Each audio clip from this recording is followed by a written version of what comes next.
ఒక కాన్సెప్ట్ నేర్చుకోవడానికి ఒక పద్ధతి ఉన్నది. ఆ పద్ధతిగా నేర్చుకుంటే తక్కువ టైంలో ఎక్కువ నేర్చుకుంటారు. లేకపోతే ఎన్ని ప్రాబ్లమ్స్ సాల్వ్ చేసినా కానీ మగ్గింగ్ ఉంది కాబట్టి కొత్త ప్రాబ్లం ఇస్తే భయపడతారు.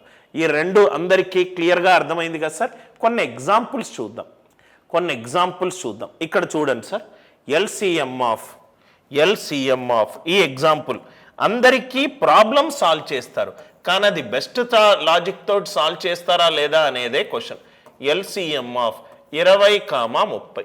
నేనేమన్నాను ఇప్పుడే, ఇన్పుట్లో కనుక ఒక నంబర్ ఒక ప్రధాన సంఖ్యతోటి భాగాహారింపబడితే 30 అనేది 3 తోటి భాగాహారింపబడుతుంది. ఇన్పుట్లో ఒక నంబర్ 3 తోటి భాగాహారింపబడితే ఆన్సర్ కూడా 3 తోటి భాగాహారింపబడాలి. ఇది కాదు. ఎల్సిఎం, ఎల్ అంటే లీస్ట్, చిన్న నంబరు. సో ఈ రెండిట్లో ఏది చూస్ చేసుకోవాలి? చిన్న నంబర్ చూస్ చేసుకోండి. 23 60, 32 60. ఇది చాలా ఇంపార్టెంట్ సార్. ఎందుకనంటే డిజిట్స్ పెరిగే కొద్దీ సపోజ్గా 172, 158, 237, 2371 ఇట్లా ఉందనుకోండి. మీరు చేసి చూడండి.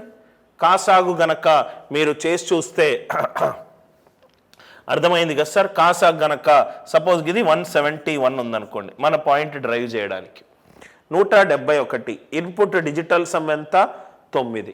ఆన్సర్ డిజిటల్ సమ్ ఎంత ఉండాలి? 9 ఉండాలి. అదే అది 172 ఉందనుకోండి, అదే అది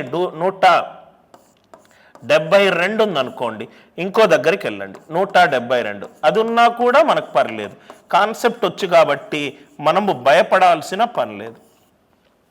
237, 2 + 3 5, 5 + 7 12, 12 3 తోటి భాగాహారింపబడుతుంది.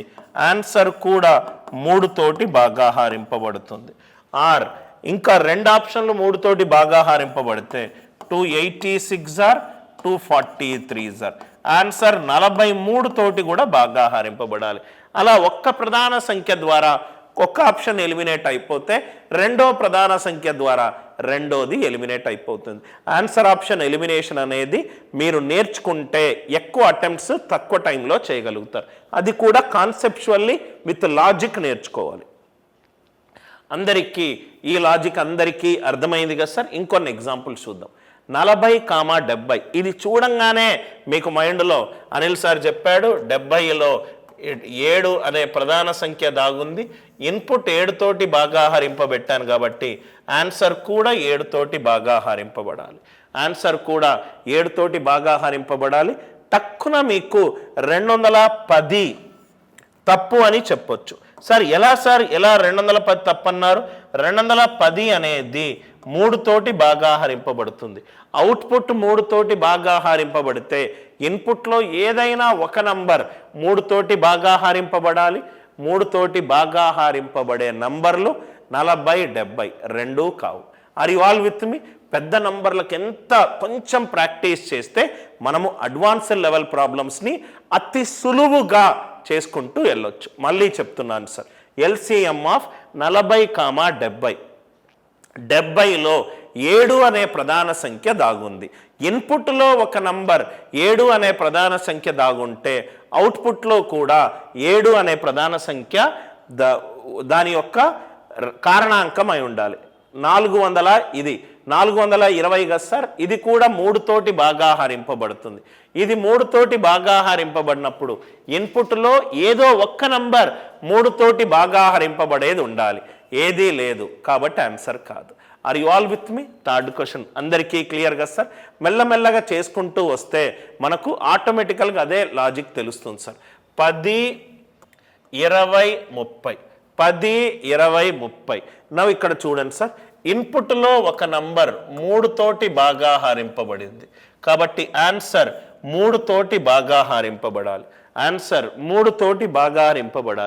ఆన్సర్లో వచ్చింది ఎప్పుడూ కూడా గుణిజాలు. 90 అనేది 20 తోటి భాగాహారింపబడట్లేదు, 30 20 తోటి భాగాహారింపబడట్లేదు. పెద్ద పెద్ద నంబర్లకి ఫౌండేషన్ క్లాస్ చాలా బాగా ఉపయోగపడుతుంది. 10, 20, 30 ఇన్పుట్లో ఒక నంబర్ 3 తోటి భాగాహరింపబడుతుంది కాబట్టి 40 తీసేశాను. 30 అనేది 20 తోటి భాగాహరింపబడట్లేదు. 90 అనేది కూడా ఇది భాగాహరింపబడట్లేదు. ఇంకోటి చూద్దాం సార్.